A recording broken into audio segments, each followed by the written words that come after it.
Pondé, dá um exemplo de moda de pensamento hoje. Tudo é culpa do patriarcado. Quem segue moda de pensamento é gente fraca de pensamento? Pode ser, sim, é um risco. Como tendem a ser as pessoas que seguem modas de pensamento? Preguiçosas e oportunistas. E de onde vieram essas modas de pensamento? Estados Unidos da América.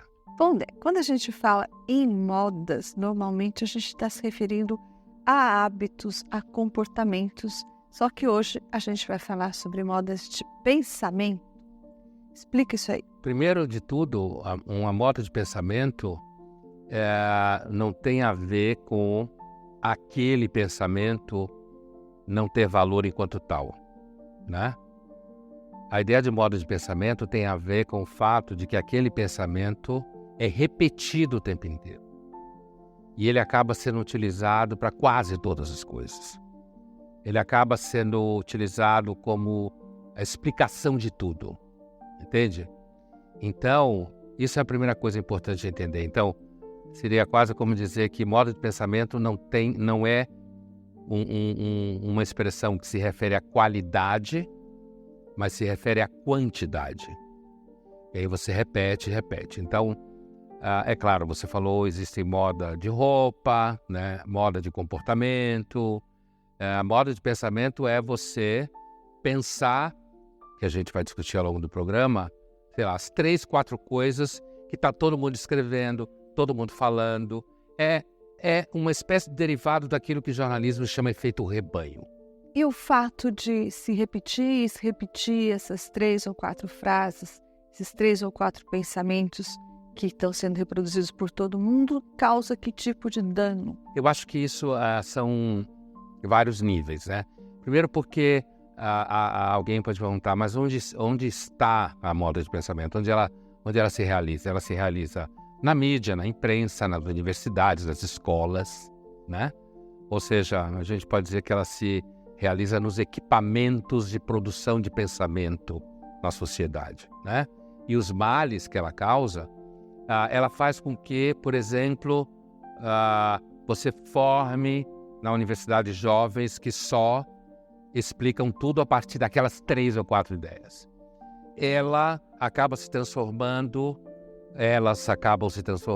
nos critérios últimos da escolha editorial na imprensa.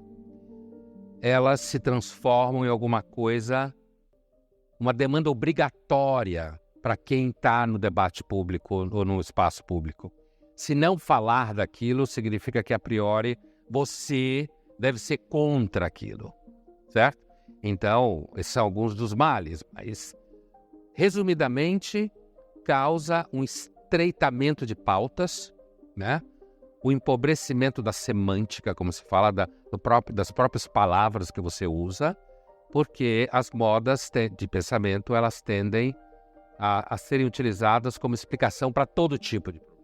Então, essa estreiteza de pensamento que causam as modas de pensamento não acaba também criando uma estreiteza de criatividade, por exemplo, que se reflete, por exemplo, na produção cultural e não acaba fazendo com que filmes, livros, séries acabem todos ficando mais ou menos do mesmo jeitão, assim, tipo um workshop de diversidade? Que já é um típica moda de pensamento, né? Encaixar tudo nesse assunto. Com certeza. A produção audiovisual, né? Principalmente americana e brasileira também. Os argentinos são muito melhor do que nós nisso, né? Como você sempre faz questão de lembrar. Eu faço questão de lembrar para ver se a gente se toca, né? Para fazer curso com eles, para aprender a fazer cinema, né? Um exemplo, algum tempo atrás aparece uma entrevista com uma atriz importante de Hollywood, em que ela fala que era fundamental para Hollywood fazer filmes de ação que fosse dirigido por mulheres. Isso é um outro tipo de típica moda de pensamento, né? Você achar que os problemas de alocação de criatividade vai se resolver assim. Então, quando você pergunta se não causa um mal à criatividade, sem dúvida nenhuma. Inclusive porque você acaba, como você é formado nisso, você acaba reproduzindo isso o tempo inteiro e aí não tem criatividade nenhuma, porque você faz o caminho da roça. Ou é A, ou é B, ou é C, ou é D, mas é sempre alguma coisa dessa ordem. A evolução histórica mostrou que, na verdade, não há bem nenhum. É isso que normalmente as pessoas que têm moda de pensamento não conseguem lidar, certo? Que a moda de pensamento mantém você infantil na visão da realidade.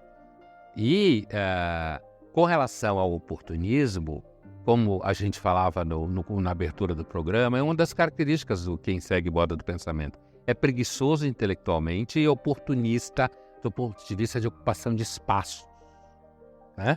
E isso daí se transforma, inclusive, numa sociabilidade empregatícia, né? Se você está em conflito com aquilo que se torna hegemônico, que ocupa os espaços, você pode, inclusive, ter dificuldade de encontrar espaço para trabalhar, inclusive na mídia. O resultado é que você pode ficar completamente isolado. Então, abraçar causas heterodoxas, como você falou, pode se transformar numa boa oportunidade de emprego, de patrocínio, de inserção social e de pagar a janta. No caso da imprensa, da mídia, tem um elemento que é o seguinte: a mídia tem uma certa vocação a efeito rebanho, né? Ela fala o que ela mesma está falando, o que os outros veículos estão falando, e isso às vezes dá até desespero nessas marcas de mídia que tem notícias o dia inteiro, como as pessoas ficam o tempo inteiro, 1h30 falando da mesma coisa o tempo todo. Deve dar, imagina, usar uma expressão de avó, gastura para essas pessoas terem que ficar o tempo inteiro falando, quem trabalha comentando a notícia, debatendo, como eu e você. Quer dizer, a gente sabe o que significa você ter que ficar discutindo a mesma coisa ao mesmo tempo, em tempos diferentes. A mesma coisa. Que isso é uma coisa que exaure, né? Você se sente mal fazendo isso o tempo inteiro e acaba diminuindo, inclusive, a ocupação do seu espaço mental, né? Agora, os exemplos que as pessoas deram, quer dizer, ouvir notícia ruim, seria bom ouvir falar de amor, de tal e tal, e ninguém ia ver o jornal. Ninguém ia ver o jornal, né? Porque as pessoas gostam de ouvir essas notícias impactantes. Por isso que a mídia gosta de sangue, porque as pessoas gostam de sangue e vão atrás disso. Gostam de fofoca, como uma das pessoas se referiu, né? Que não agrega nada. Não agrega nada, mas é uma das coisas que mais bomba. Eu acho que esse tema da saúde mental como modo de pensamento, as coisas socialmente falando, historicamente, são sempre complexas, né? É claro que há uma ampliação de ferramentas de diagnóstico. Por quê? Porque a pesquisa avança. É normal nesse sentido. Você tem uma maior rede de players no mercado da saúde, né? Ou seja, a saúde mental virou um mercado, né? E, é claro, você tem profissionais, mais profissionais formados. E à medida em que isso ganha o espaço de mídia, o próprio Frank Furedi, ele mostra a frequência, o aumento da frequência ao longo dos anos 90 até 2001, de expressões do mundo psicológico na mídia em geral, na educação. Você tem toda uma gama de elementos que fizeram, digamos, grosso modo, a saúde mental se transformar em alguma coisa que veio à tona no cotidiano das pessoas. E as pessoas aprenderam a falar palavras relacionadas a ela. Palavras que elas usam para interpretar o que elas sentem, né? E aí, quando isso entra em redes sociais, como o TikTok, a tendência é que a escala assume um nível muito maior do que jornal impresso nos anos 90, né? E vai bater uma coisa como essa. As pessoas começam a usar aquilo o tempo inteiro, então aquilo que era anteriormente, a priori, um termo técnico, digamos assim, né?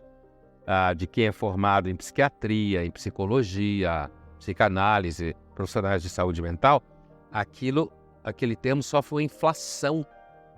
E a gente viu a inflação aqui. Porque em todos elas usam termos técnicos, borderline, transtorno de déficit de atenção, inclusive pela sigla.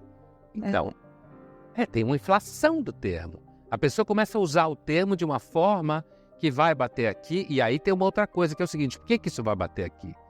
Porque isso começa a operar como um mecanismo de produção de identidade, né? O meu diagnóstico é a minha identidade, certo? E na medida que o meu diagnóstico é a minha identidade, eu sei quem eu sou. Agora, finalmente, eu sei o meu lugar no mundo, certo? E o meu lugar é científico. Pondé, então isso não acontece só aqui. Tem esse estudo que foi publicado em fevereiro do ano passado pelo Canadian Journal of Psychiatry. Eles fizeram o seguinte, eles pegaram os 100 TikToks mais vistos sobre um problema específico, que é TDA, transtorno de déficit de atenção. Que na escala aí dos assuntos mais procurados não é o primeiro. O primeiro é saúde mental propriamente dito, bem-estar mental, depois vem ansiedade, depois vem depressão. O transtorno de déficit de atenção é o 7º mais procurado. Eles pegaram 100 dos vídeos relacionados a transtornos de déficit de atenção postados por usuários. E aí, o que eles concluíram? Eles concluíram que mais da metade, 52%, eram enganosos. Ou seja, apontavam ou causas ou sintomas equivocados do transtorno. E alguns deles usavam inclusive quiz para dizer se a pessoa era ou não era portadora do transtorno. Então, me parece que, vendo esses vídeos aqui, eu penso que esse índice, essa porcentagem de vídeos enganosos, 52%, deve ser, na verdade, muito mais alta, não é? Bom, porque se a amostragem apontou isso, é porque, na realidade, o que está do lado de fora da amostragem provavelmente é muito maior, né? Porque você está lidando com redes sociais, né? Que sempre tem vocação a milhão, né? Ou a bilhão, ou seja lá o que for. Então, assim, por que esse assunto é um assunto de moda de pensamento? Isso media a relação das pessoas com o trabalho. Isso media a relação das pessoas com a educação formal, institucional, né? E isso faz com que a discussão da saúde mental se transforme numa discussão cotidiana do ambiente de trabalho.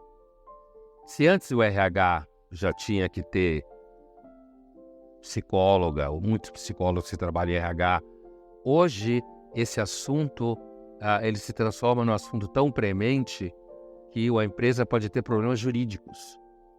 A relação com a escola formal, com a instituição, também pode se transformar num problema jurídico. O problema relacionado à saúde mental, eu quero dizer. No momento que saúde mental é uma das primeiras entradas para você querer entender os jovens ou as pessoas que trabalham, no momento que a saúde mental é a primeira entrada para as próprias pessoas pensarem em si mesmas ou construir sua própria identidade, isso se transforma num risco muito grande. Porque a relação com o trabalho, cada vez mais, já que nós estamos numa batida de moda de saúde mental, na relação com o trabalho, cada vez mais o trabalho aparece como uma coisa que foi inventada só para fazer você sofrer.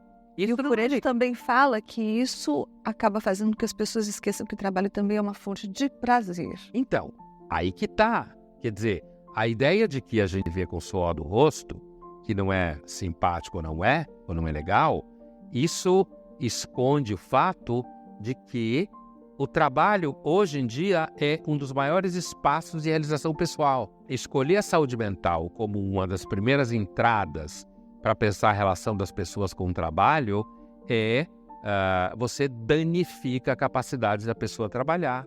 Tudo é problema de diversidade, tudo é misoginia, tudo é preconceito, entende? E aí a gente fica, no caso da relação com o trabalho ou com a família, as pessoas ficam meio sem saída, né?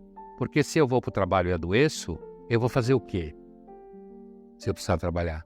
Isso é o grande segredo deles. Mas, Pondé, então voltando ao começo do nosso programa, as modas de pensamento. Se elas são modas, elas são, como lembrou o Jerônimo, fugazes, passageiras.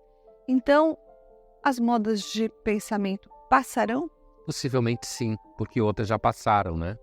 Agora a gente tem que levar em conta que elas agora, como bem lembrou Jerônimo, falando de outras anteriores, elas agora têm um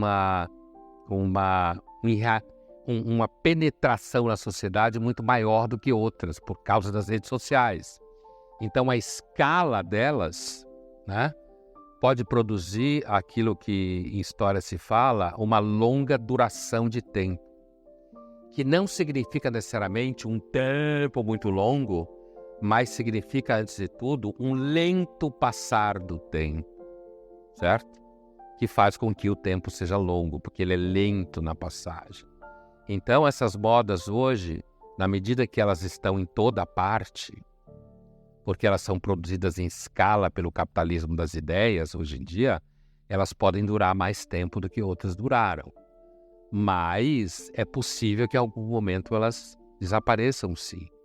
Porque, de repente, pode acontecer coisas no mundo, catástrofes, né? Tem que ser alguma coisa que não necessariamente uma pandemia, mas tem que ser alguma coisa que atrai atenção, atraia dinheiro. Porque senão as pessoas não mudam de ideia. Sobretudo dinheiro. Senão as pessoas não mudam de ideia. Se elas estiverem ganhando bem, todo mundo estiver fazendo negócio nesse negócio, como está acontecendo, então a coisa continua. Sociedades de grandes mercados como os Estados Unidos, de repente você pode ter mais espaço. No Brasil, que é uma sociedade pobre em todos os sentidos, a gente pode se afundar nisso muito mais tempo.